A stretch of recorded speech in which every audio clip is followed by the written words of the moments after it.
Good morning. Namaste, everybody. Wow, Jesse, that is early for you. Glad you're joining us, though. Shall we get started, Manjulalaji, or should I give a few more minutes? Yes, we can get started. Thank you. Okay, so good morning, everybody. And today's class is about sleep. Okay? So I'll be doing from the Ayurvedic perspective. And right after me, Dr. Monica Singhal will be doing the Western perspective. So I think together, if you look at it, it'll be really good. So well, that's the cutest picture. I didn't make the slideshow. I think Manjulali did, or I don't know if Atulji did. It's the cutest photo, Manjulali. I had to say it. Like you see this baby sleeping on that table, and yeah, and you're just like, I want to go to sleep too. That's the cutest picture. So, but anyway, okay. Set all that aside. We're going to learn about sleep. Now, since this group is, you're more senior, you've got more experience, and you've started seeing clients anyway. So, how many of your clients, or you see who come to you with some issue or the other regarding sleep? Have you encountered people, clients, family, yourself, something to do with sleep? And usually it's not getting enough sleep or inability to sleep. Have you started seeing clients who are giving you that complaint? Yeah. Yeah. Very rarely you see people saying that, oh, I'm sleeping all the time. But more often in this day and age, you're probably seeing clients who are exactly right, who are saying that they're not able to sleep. So, of all the sleep related issues, the most common one is probably going to be what we call insomnia, or nidra-NASH if you want to say that in Sanskrit. So I'm going to type that. Nidra-NASH. Okay. Anyway, so I'll just say that I'm going to probably kind of deviate a little bit from the slideshow. So you might want to take some notes. Jesse, I understand you. You're probably not. Yeah, I'm good with you. So I'm kind of like, I'm not going to strictly stick to this, to the slideshow per se, okay? So sleep, as you all know by now, after right from AC 101, right? That sleep is one of the three pillars of health, according to Ayurveda, okay? So pillar is like the stamba, trayo is three, like you get, these are the three pillars of good health, according to Ayurveda. So food, sleep, and brahmacharya, which is sexual restraint, okay, not indulging excessively in sex. We will leave that for now. But you know very well the ahara, the food. I mean, food is a pillar, meaning the right kind of food, the right quantity, blah, blah, blah. All that is included when we say food, okay? So the appropriate amount, quantity, I mean, quality, whatever, balanced food for your individual prakriti, right? So getting that right is one major pillar. If you do that right, one pillar of health is kind of taken care of. Another equally important pillar, I'm saying this over and over because by now, like all the protocols that you recommend, a huge chunk of it is ahara, right? Then it's your vihara, where you're telling them about lifestyle, okay, their daily activities, their routines, their daily routines, their seasonal routines, and all that. So the amount of time and effort you're going to put in coming up with a ahara protocol, right, for them. So almost as equally important is sleep. Okay, if that person has good sleep, then of course you're not going to fiddle with that. But when sleep is, disturbed or whatever, then as much importance as you're going to give to, setting their ahara protocol right, we have to set that sleep protocol also right. So we have to give, equal importance. That's what I'm trying to say. Okay. And we'll see why and, all that stuff. So the third one is, of course, sexual restraint. Okay. We won't go into that now. We'll go into sleep. Okay? Now, these are just, for us to kind of like reconnect with, okay, sleep, mind, intellect, so it's just to kind of bring you into the right mindset. Okay. So mind is like a more all-encompassing construct within which intellect exists, but they're all connected. Okay, really, really strongly connected. So here, when we say mind, it's referring to manas. Okay, and we've already had that class about manas and what it means. So, and there is sometimes, like, think of it as the head and the heart. Okay, very, very, very, very roughly. So sometimes that tension exists, right? We have all faced that. Can you think of, I'm sure we can all think of times in our own life when we are conflicted, right? We are internally conflicted. Your mind is telling you one thing, which is, by mind here, I mean your heart, and then your head or your intellect is telling you something else. They're very closely connected. They work together, but sometimes they end up in conflict. Okay. And these are very important aspects of the subtle body. Okay. And they all do different functions. Okay. Sleep being one of them. That's the key. That's what we're trying to get to, right? The Sukshma Sharira, or the subtle body, which we have gone into before, for that to function, sleep is one of the key components. Okay. We'll see more. Don't worry. Okay. So now, what is sleep? Now, if you ask scientists, right, even they don't know exactly yet. They study sleep, they study different kinds of sleep, blah, blah, blah. There's like all different, and Dr. Singhal will go into it also. They've kind of categorized different stages of sleep and so on. But if you ask even the sleep physiologist, like, why do we sleep? Like, the whole point of it, we are awake for so long, why do we sleep? Other than saying that we naturally end up feeling sleepy, and it's almost a urge that we just fall asleep. Other than that, there isn't a whole lot of pinpoint scientific thing. I mean, we can explain a lot, but to the bland, basic question of why do we sleep, there isn't no real answer specifically in the Western, from that perspective. Okay, what are the positive effects of sleep and blah blah. From that aspect, we can explain why we sleep, because we need our memory to be refreshed, we need wound healing to take place, we need all the repair work to be done. That kind of why we can answer, but not exactly why we sleep.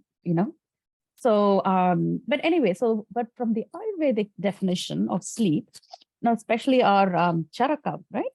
So his definition is when the mind, right? Mind, manas, including the sense organs, right? And the motor organs, when they get exhausted, that means your motor organs are getting exhausted, your sense organs have got exhausted, your manas, all the rest of it, your mind gets exhausted, then the person sleeps. Okay. So I feel that is a much better definition of why we sleep, or what is sleep. So let's look at that again, because when you know about what sleep is and all that, then you can help your clients better. Okay, so that's why we're even having this class. So Charaka says, when your motor organs, that means your arms, your legs, your muscles, your whatever you work with, and your sense organs, which are your eyes and ears and all that, and your mind, when these get exhausted with use, obviously, because you've used them, when they all get exhausted, that's when the person sleeps. Can we all agree with that? So it doesn't matter. Yeah, I think that is kind of like I think, oh, this is a much better way of putting it than even Western way of putting it that I've read. Okay, it kind of immediately makes sense. Okay, and as you know, there are different Ayurvedic masters, right? So Charaka is our one of the main masters, and then there's there's Sushruta. So he says it in a slightly different way. Sushruta says when the heart, or the hridaya, which is where our the seat of consciousness is, when the heart, which is the seat of consciousness, when it is covered by tamas. Tamas is our tamoguna, right? One of the three gunas. So when it is covered by tamas, we sleep. So can we just recollect what are the three from our mind perspective, the three gunas. One is the tamo guna, I just said. What are the other two? Yeah, very good. So when this is what Shushruta's view is, right? When the seat of consciousness, which is our heart, when that is covered, like almost think of it like a blanket covering it, okay? When it is covered with tamoguna, then we sleep. It almost feels poetic to me, like, that's just me. I just imagine like a nice fleece blanket or like a fog blanket kind of just gently settling on my seat of consciousness. So that's why it feels more poetic to me. So when that happens, we kind of drift off into sleep, right? Another way of putting it, according to another master, Bhagavata, is that when kapha, okay? So I'm trying to, in this, whatever is in this slide, I'm trying to put it like, by who said what, okay? So when kapha dosha, when it kind of starts accumulating in our manovaha shrotas, we already know this term, manovaha shrotas, right? So when the kapha dosha kind of starts accumulating in the manovaha shrotas, then it kind of disconnects our sense organs and our mind, and then we fall asleep. Okay, this is, I'm going to type in the chat. Okay, so these are some ways, okay, of looking at what is sleep, like why we sleep. Anyway, however, any which way you want to call it.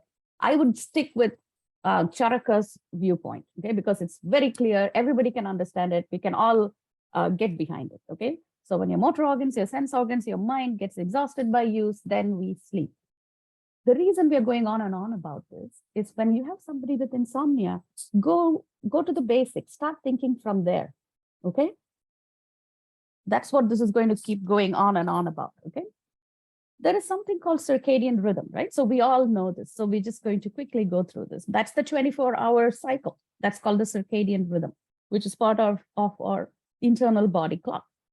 And as we know in Ayurveda, we're going to have the days divided into like from sunrise to sunset, and then again from sunset to sunrise, because what we in this day and age think of as day is really our working day, right? So, and after that, after we're done work and we've come home, we never really pay much importance to the other half of the day, right? Which is the whole from the evening sunset time to the next day.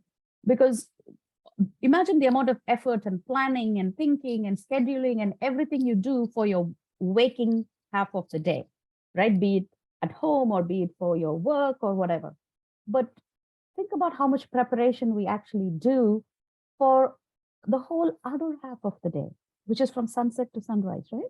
So those are two equally important halves, but by nature, we don't pay much attention. And why do we need to know that? Because when people get into trouble with their second half of the day, which is their sleep part, then we have to emphasize the importance of the Ratricharya. Just like we emphasize the Dinacharya, right?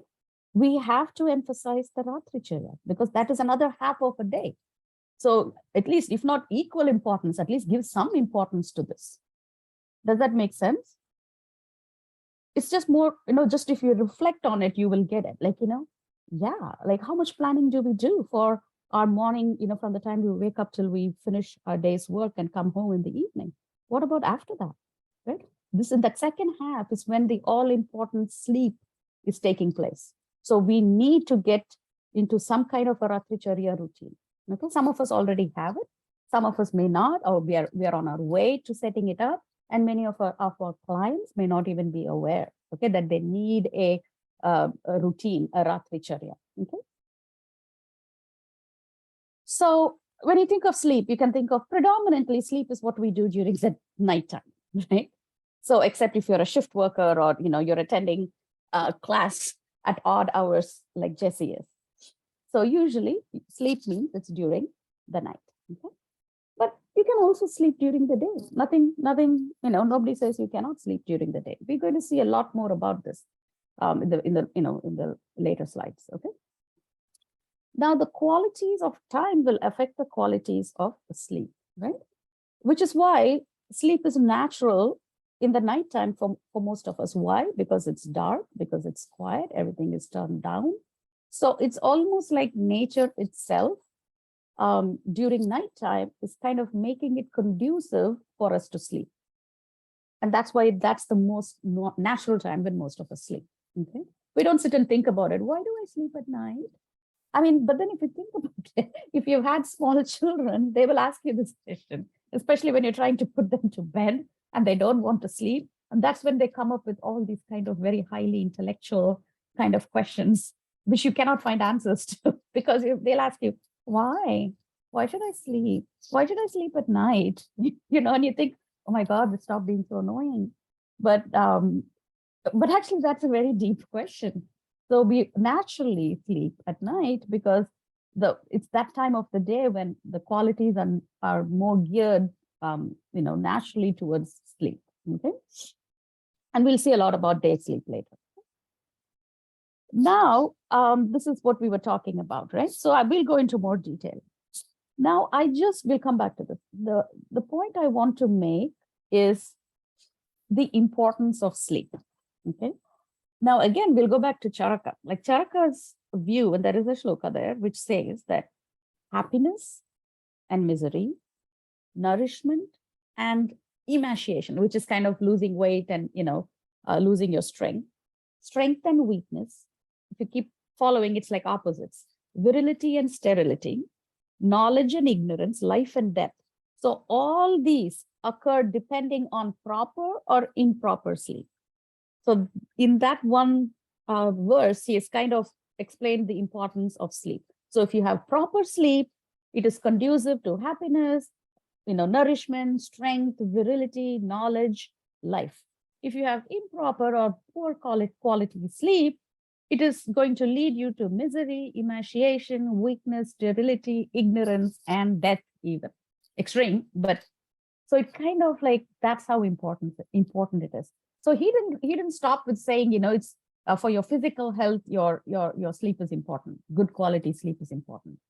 It's for your emotional health, like he includes happiness, right? He includes sexual health, like virility and sterility. And he also includes intellectual and spiritual importance, like in terms of knowledge and life itself.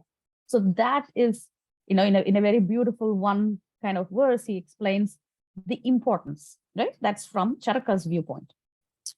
Now, from the Western viewpoint, and Dr. Singhal will go into this much detail, lots and lots of studies have linked sleep to, the lack of proper sleep to conditions like hypertension, which is high blood pressure, obesity, type 2 diabetes, a lot of cardiovascular disease, including arrhythmias. Arrhythmias is like irregular rhythm, okay, of the heart. It's not beating in proper rhythm. Mood disorders, which includes like anxiety, depression, just neural degeneration, okay, which could be like dementia. That's what they're going, that's what they mean by that. And immune function. And I've seen this personally in myself. When you have a stretch of maybe a few days, even like up to 4 or 5 days when you've not slept properly, you catch some kind of an infection, like an upper respiratory infection, usually. It may not be very severe, but you get that sore throat, you get that, sinus getting congested, you get, you've caught some bug, which is basically your immune system kind of not. Actually, you can't see the slide because I went off slide. That's why I said, you might have to take some notes. So I'm just, but I'll send all this, don't worry. So, I was going off on the importance of sleep before saying what happens when you lose sleep, because then it's easy, right? So when you lose sleep, right, Western wise, it's linked by studies, like, when they do follow like long-term studies, these are some of the conditions: high blood pressure, obesity, type 2 diabetes, heart disease. So basically you can throw everything at it, like anything you can think of, you can link it to, improper sleep. Okay, but again, keep in mind, these things are not like, oh, it's not a 1:1 connection. So for diabetes, of course, their diet is more important. Their genetics are important. Their lifestyle is more important. And sleep is also important. Okay, so like that, because all these kind of conditions are multifactorial. There's no just one, this, if you don't sleep well, you're going to get this. No, it's not that way. But think about the 3 pillars of health. That's why we keep emphasizing those basics. Sleep is a big pillar. So if that's kind of shaky, your whole health is going to be shaky. That's where that's going. Okay. So those are some from the Western perspective. And from our Ayurvedic perspective, Charaka has already said, looks like every single thing, including happiness, knowledge, virility, everything is connected to your good quality sleep. So without going on and on about it, we know sleep is important. That's the long and short of it. Okay. So when you lose your quality of sleep, it's harmful to your health. That's called nidra-NASH, which I told you in the beginning. Now it can be caused. Why do we get into this sleep difficulty at all? Okay, that's the main thing. Like, what are the causes? What sets off? Without being intrusive, anybody here that suffers from insomnia or has suffered in the past from insomnia? You don't have to share if you don't want to, but yeah, anybody here who has felt this agony personally, discharge during pregnancy? Yes, actually. Okay. If you have not, then you're really lucky. Yeah, I mean, then Indira, you know, right? This is like they'll give anything. Somebody who's suffering with insomnia will give anything for that sleep. Gently till you from me. Yes, exactly. And it's kind of like it gets into a cycle. Now, for example, there's different kinds of insomnia. One is like, when you were younger or when you have something to do tomorrow, like there's an exam or there's a presentation, then you kind of intentionally stay awake like the last couple of the night before or the night before that, because you have to finish up your slides or you're finishing up your preparation or whatever. That is still lack of sleep. Like, Jesse is awake at 4 a.m. just to listen to this, to be here for these classes, right? So that's intentionally you're staying awake for 1 or 2 nights in order to do something. That's very, very short term. That's not going to cause a huge amount of, disruption, because after that you've done your exam or you've done whatever, and then you resume your sleep pattern. And then there is a less acute, like a little bit more long-standing kind of insomnia, which is like up to a week. Okay, because there may be like exams don't come one at a time. Sometimes there's like, for students, there's like they have 3 exams, like Tuesday, Wednesday, Thursday, or Tuesday, Thursday, Friday.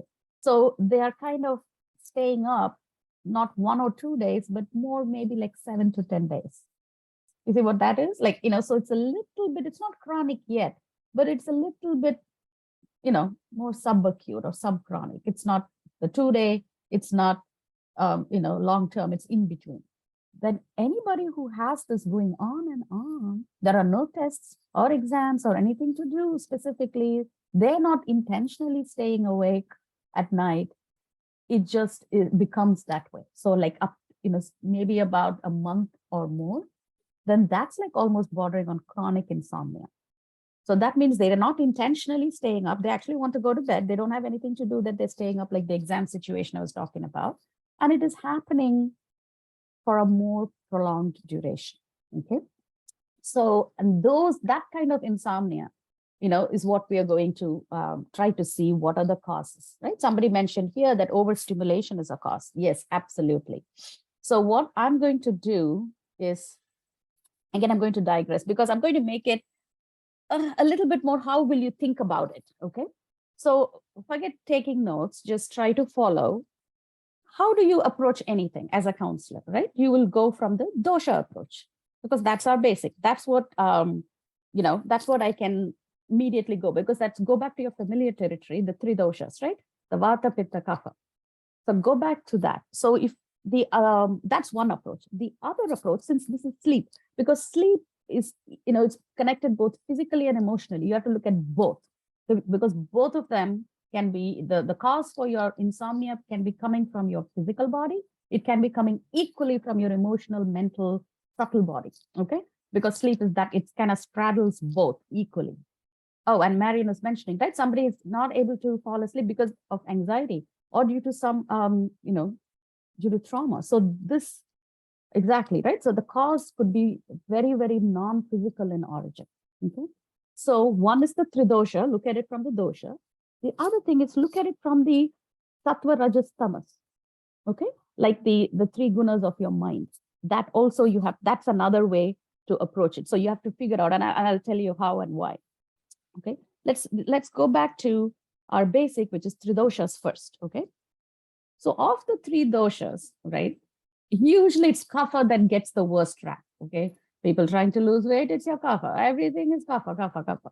But here is where kapha is our it's our good guy, because in order to get good quality sleep, we need kapha. So kapha is our good guy. We want kapha. Okay, so the I'm using good guy, bad guy very loosely, but I guess by now you understand, right? Our vata and pitta are our troublemakers in relation to sleep. So as this is, we're talking about insomnia, not somebody who's sleeping all the time. That could also be an issue, but we're not talking about that. We're talking right now about insomnia. So of the three doshas, when somebody is complaining, or your client or somebody is saying, I'm not able to sleep, immediately you're going to think, okay, it's going to be our vata or pitta, because who's causing trouble. By that we mean what? Which is high, which is low of the three in the chat.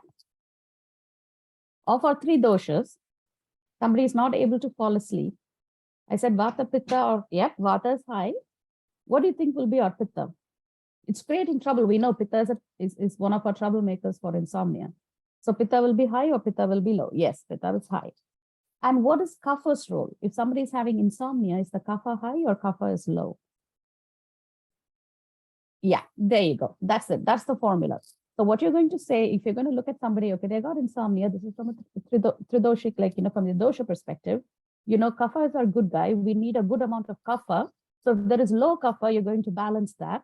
And you're going to look at, but more than that, it's going to be an abnormally high vata or pitta. So you have to kind of start looking there, because now the client is in front of you. So you need to start arranging your thoughts, right? So you're going to look, okay, something must be happening with the vata or the pitta. They must be high. And then you've got to figure out which one is high. Okay. So that's why I'm trying to put it in that perspective. Okay. So stop there for a moment and go back to your AC 101. Okay. When you read about like the qualities of a vata individual, qualities of a pitta individual, qualities of a kapha individual, right? So when it came to the nature of sleep, what do you remember about a normal kapha person, like a kapha dominant person, right? A kapha prakriti person. What is the nature of their sleep? Do you remember? Do they sleep? Yeah, they sleep good. They get good sleep. They like to sleep. Yes, they like sleep. They are heavy sleepers, very good. And they sleep for a long time. They can sleep the whole night. And in the daytime, if they get some time, they'll sleep then also. That's our kapha person. Do you remember? Yeah, they have mostly, this is a balanced kapha person, okay? So they are usually good sleepers, and they're deep sleepers, heavy sleepers, long duration sleepers. Now think about what's the quality of sleep for a vata person, not out of balance, a regular vata, vata prakriti in balance, whose balance is good. Yep, they're by nature, they're light sleepers, right?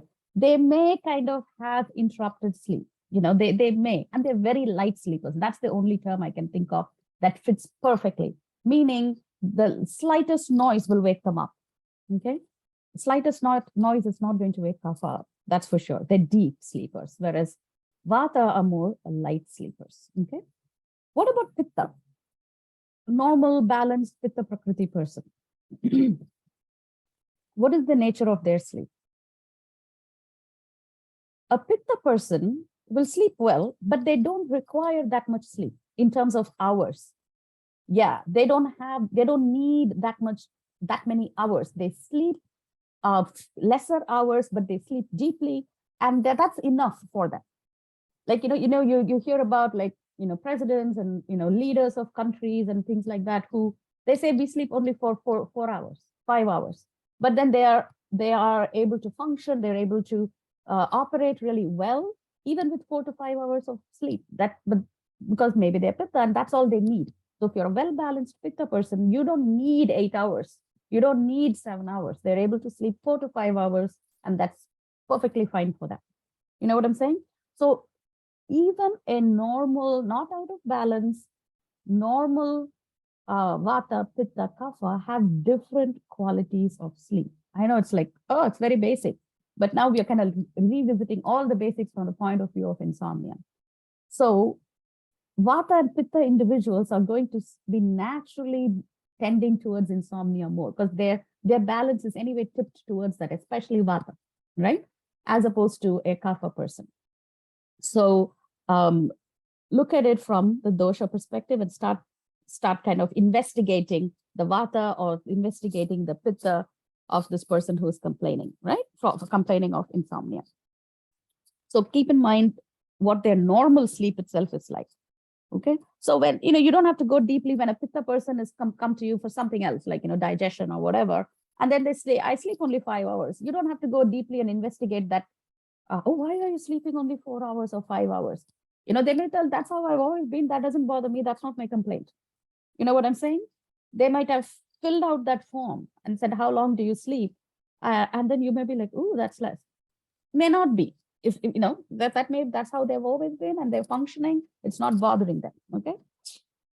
So that's why I was trying to make that point. So keep in mind that the vata person and the pitta person are kind of, but they're already tilted that way towards insomnia. So when they go out of balance, if for a vata person, if vata increases, they're going to get into trouble when it comes to sleep, right?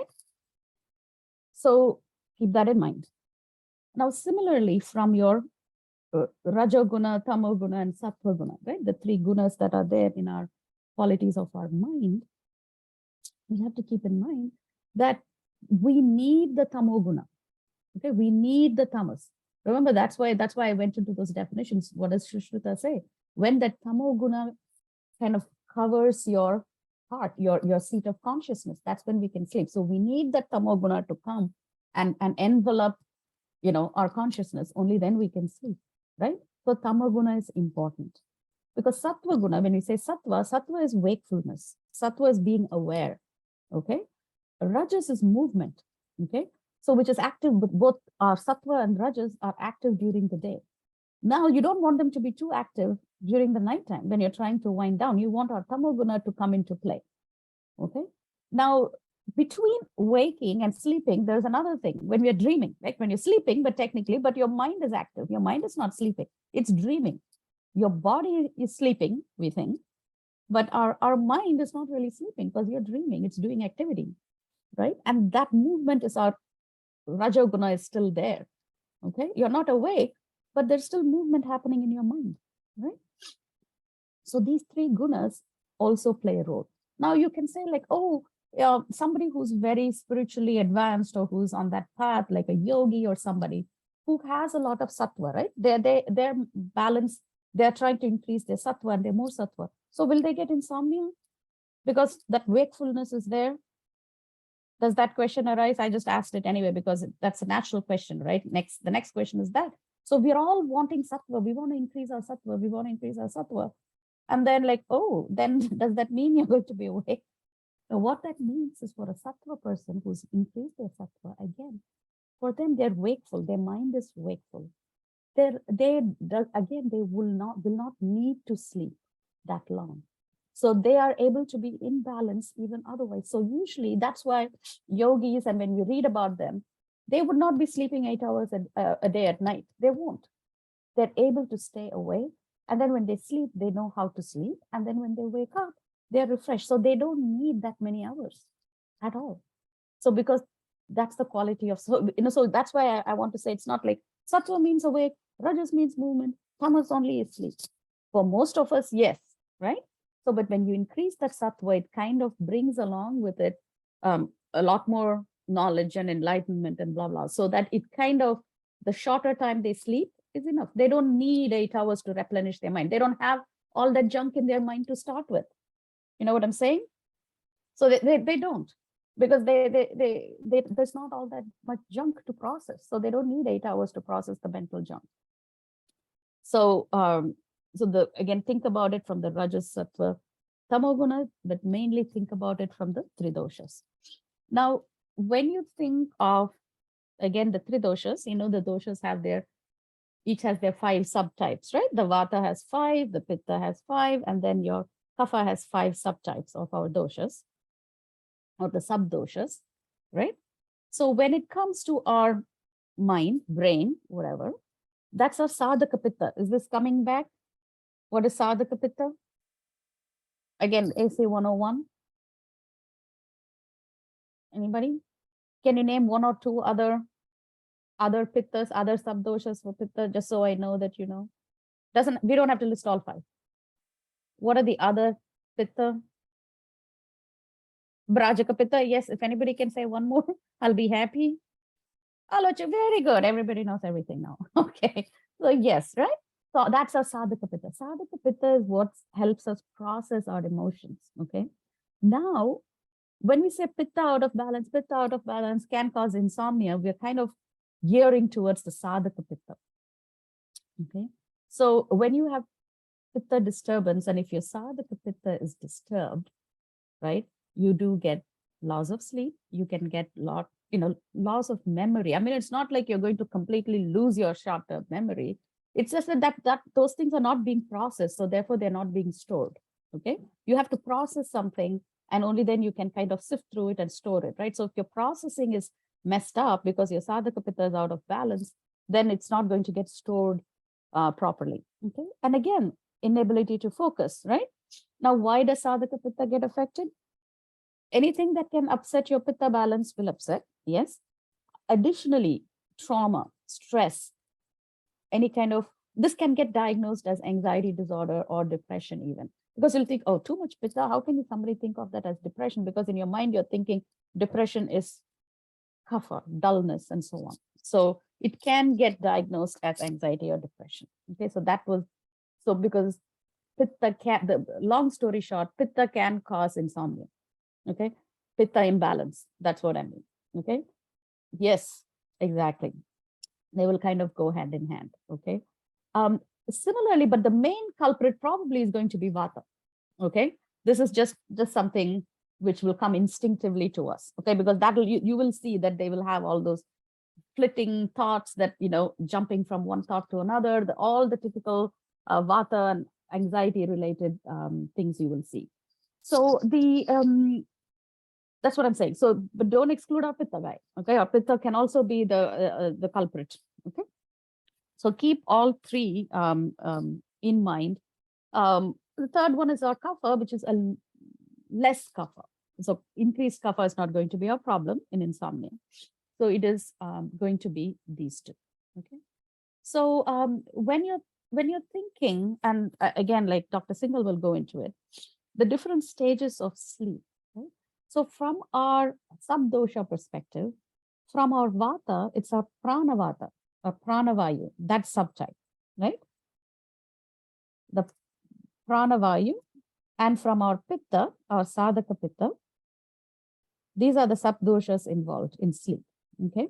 And then for our kapha, that, can anybody guess which subtype?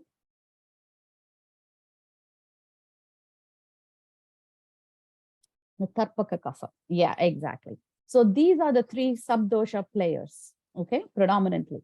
And it kind of, as you go through the sleep cycle from a Western perspective, it kind of, each one part of that cycle is in control, is under the control of, 1 or 2 of these 3. So it's kind of like, these 3 kind of, you start off with pranavayu being more in control. And then for the next portion of the sleep, your sadhaka pitta is in control. Then in the deeper stages of sleep, your tarpaka kapha is in control. Okay, so they do kind of not literally match up, but you can kind of make a correlation. Okay, all the 3 are playing a role in different stages of sleep. And we cycle through those stages continuously. Okay, it's not like you start with a light sleep and then you go into deep sleep. No, if we start like that, we go into deep sleep, we go into like a dream sleep, which is the REM sleep, and then we cycle like 4 or 5 times, you go through the cycle. So after deep sleep, that means you will go into a lighter sleep, and then you will, cycle through and through. So, which is interesting. So all these 3 sub-doshas are going to play a role, okay? Now, Charaka again has divided sleep into 7 types. Okay, just for us to help understanding really. So because again, now why is this important? Again, because you're going to look for causes, right? You're going to look for hetus. You're going to look for why is this person having insomnia? So why should I know these 7 types? Just to kind of put it in some, organized way when you're approaching it. First is like due to tamas. We know, supposing when somebody has too much tamas, that is going to cause them to fall asleep, because more tamas, more sleep, right? So the tamo bhava sleep, that is the sleep that is caused by tamas. Okay.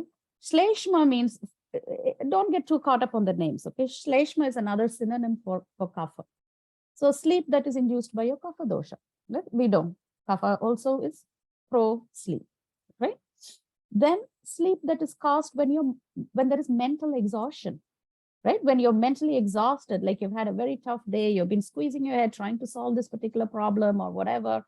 So when there is a tiredness out of excess mental work that you've done, then because of physical tiredness, you've been out the whole day, been working, you came home, you had to garden, you had to do this, that. So you've done a lot of actual physical work. Okay. So then because of that, the sleep that is induced because of physical tiredness. Now there is also like external factors, like sometimes, everything else, like supposing certain kinds of trauma can make you sleepy, especially like certain head injuries and things like that. Sometimes certain smells can make you like an intoxicating smell that wouldn't like put you to knock you out or something. But, it kind of makes you kind of relaxed and drowsy. Anybody's had that experience with certain smells, which kind of relaxes you and kind of puts you in that drowsy. And if it's your sleep time, you'll easily go off to sleep. Do you know what I'm saying? Yeah, exactly. Lavender. I was waiting for that. Yeah, lavender.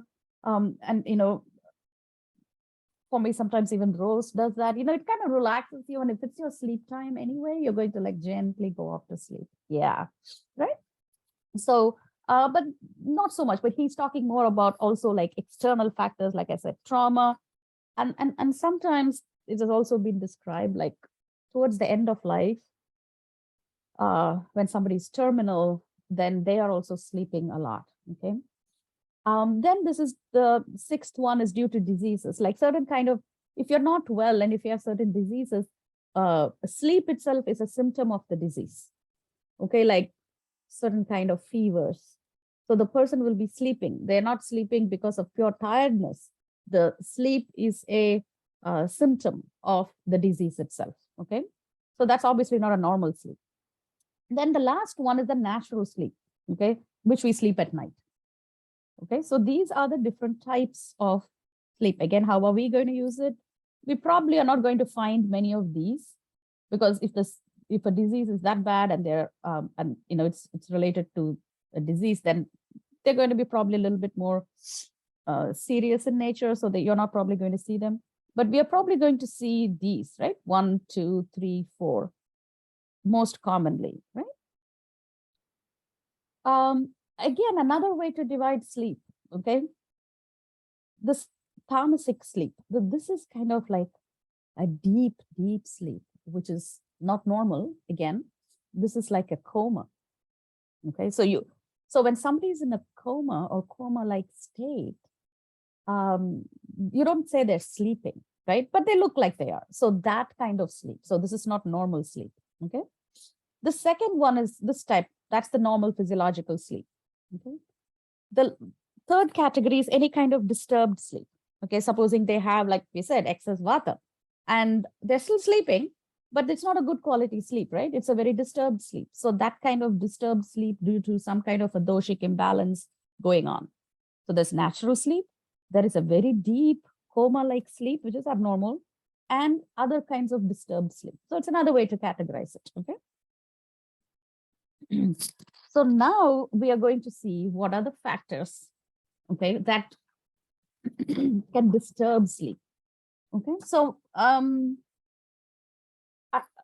think you guys are pretty advanced here, so you can start listing. So this is again giving you hints, like I said, increased vata, right? Increase in kapha. Now we'll come back to this. Okay, increase in pitta. That's what we went through. We saw that, like about sadhaka pitta being too much and so on. Okay. So based on these lines, how can we put all our ahara, vihara, all those other causes, right? Just, somebody, you started listing it already, too much stimulation, overstimulation, right? So like that, just list some causes that could work through vata, pitta, or kapha. Why else could a person have insomnia? Yep, anxiety, fatigue. Yes.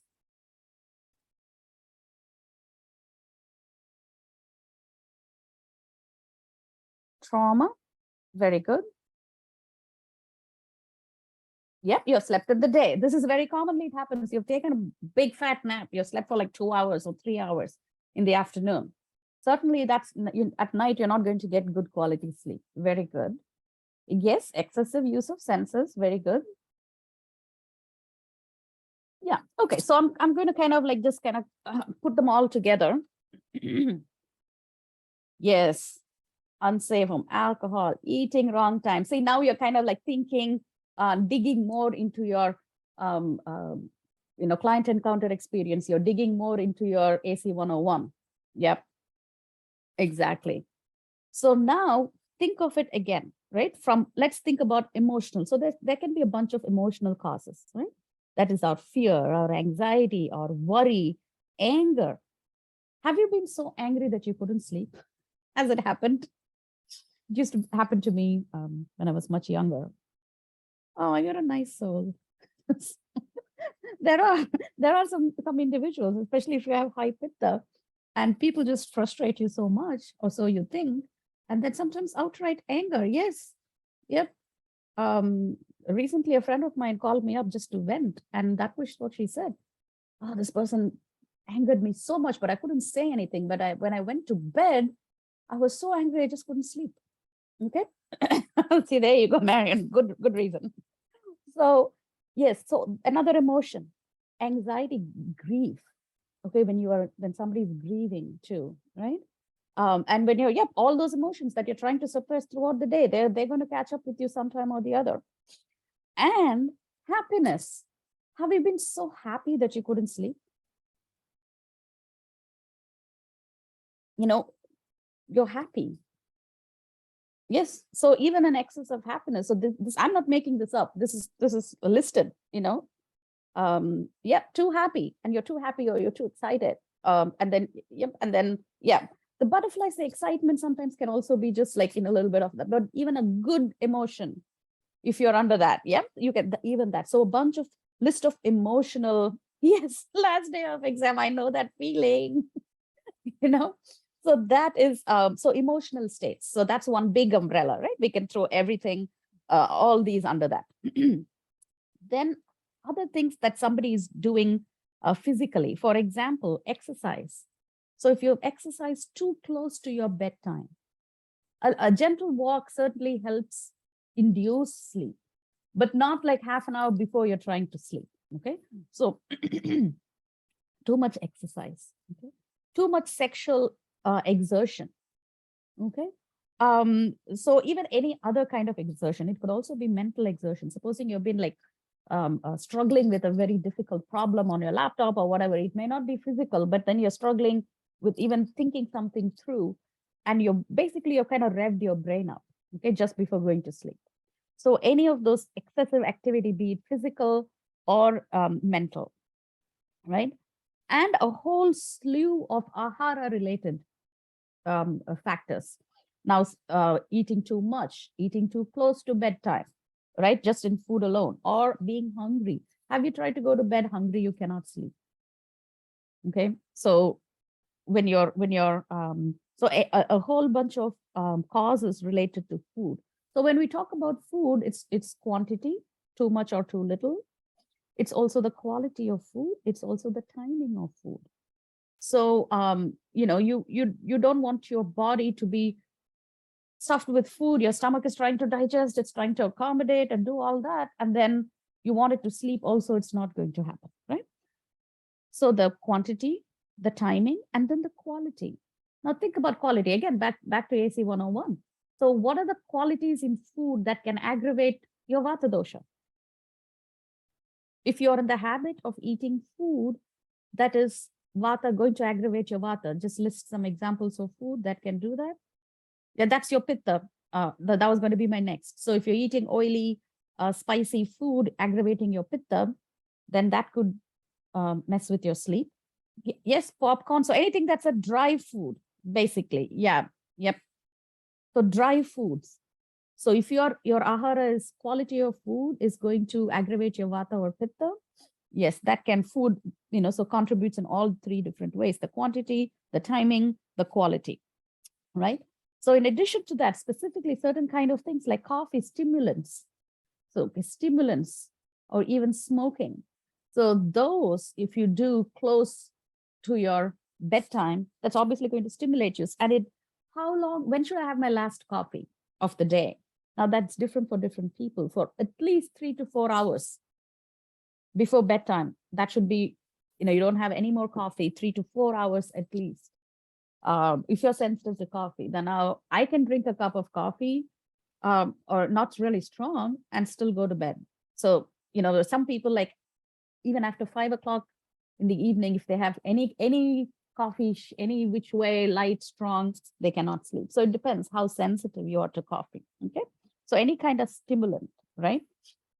Now the other factor is age.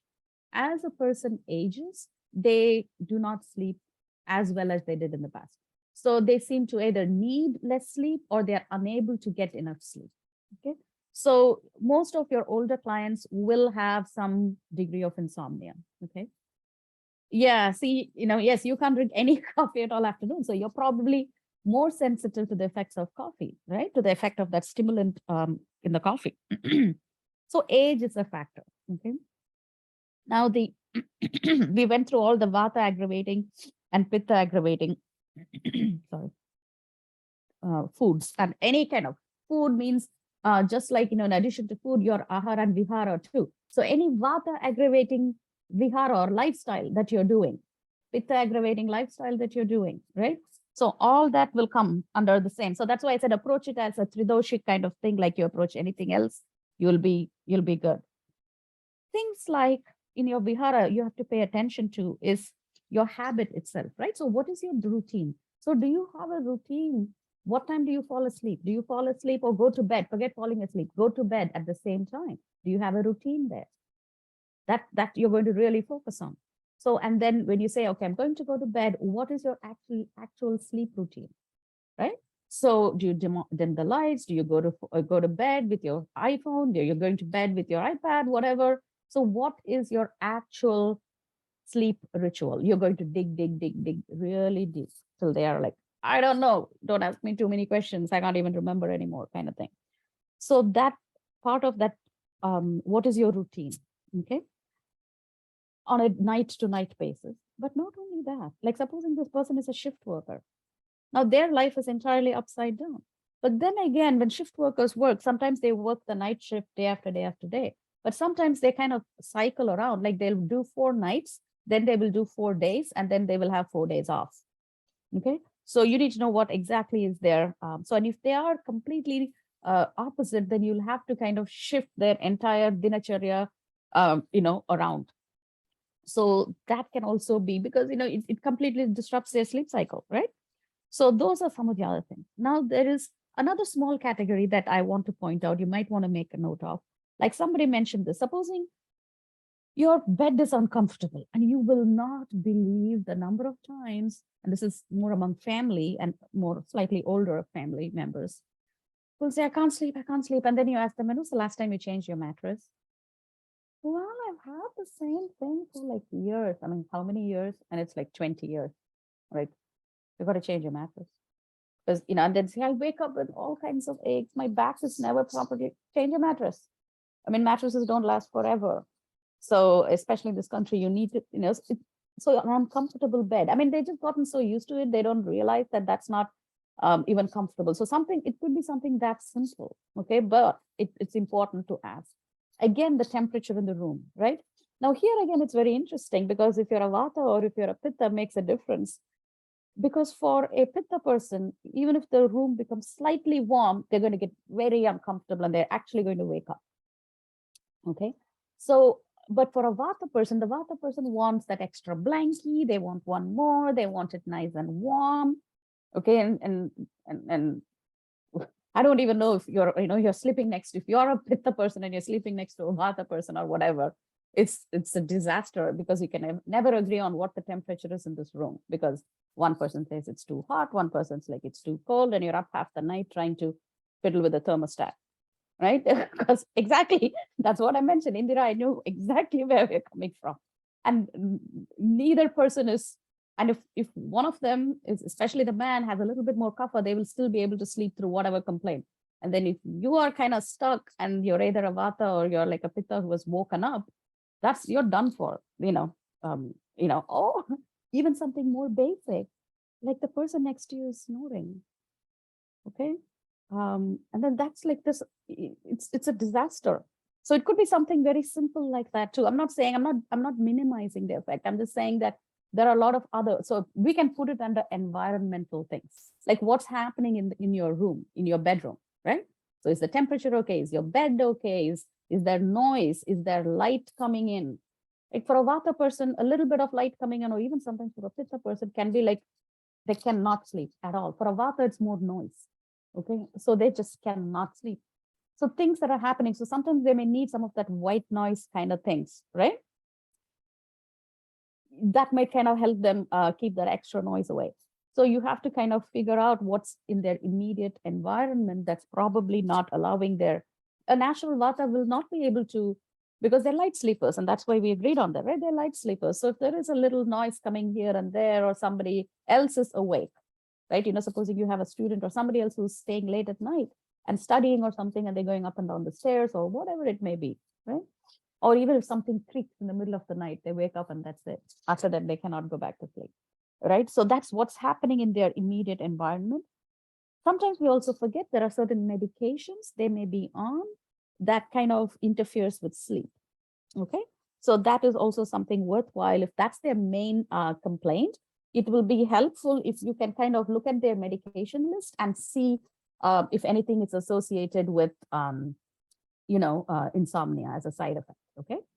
So next thing is day sleep. Okay. This is napping during the daytime. Who can nap? Who cannot nap? This is very, very important. This is a question that oftentimes you will be asked. Number one rule in the summertime, right? When nights are shorter anyway, and when the body gets weaker, right? The strength is weaker when you studied, when we did Ritucharya, right? Your body strength is naturally weaker. The sun takes away your strength. Think of it like that. So in the summer, most dosha types can sleep, can take a short nap. Okay. So other than summer, daytime sleeping generally should be avoided, more so for a kapha person. Okay. So that's just very, very general. Okay. Very general a way in which should you sleep or should you not sleep during the day? If somebody asks you like a one line, and if you have to give them a one line answer, okay, it depends on the season, it depends on the nature of the person. Now, who can sleep? So what are the situations in which day sleep is recommended or is allowed, right? Somebody who's exhausted, like exhausted with what? This is what is described in the text. So exhausted by singing, exhausted by studying, exhausted by excessive sexual activity, exhausted by a lot of the panchakarma procedures sometimes, okay? Those, if after that they're exhausted, so then day sleeping is allowed. Or if they've walked a long distance or they've traveled, okay? So all of these, right? If they've been exhausted by these activities, right, then day sleep is allowed, right? Or if they're suffering from certain specific diseases, like if they're dehydrated, okay? So things of that nature, then they're allowed to have some day sleep, okay?